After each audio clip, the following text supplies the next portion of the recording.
Kind of crazy, and it was all caught on camera. A device designed to catch crooks is actually the target of an unusual theft right in Northwest Detroit. A family says they now feel violated after what happened. 7 Action News reporter Kimberly Craig shows us how this guy knew exactly what he was after.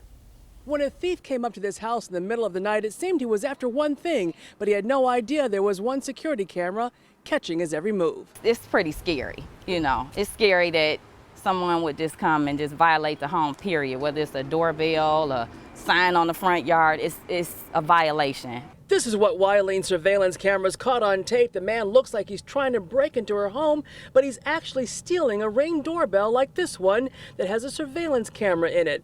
And he came prepared with a drill to unscrew it. He had a little flashlight and tools, and I'm like, you're kidding me.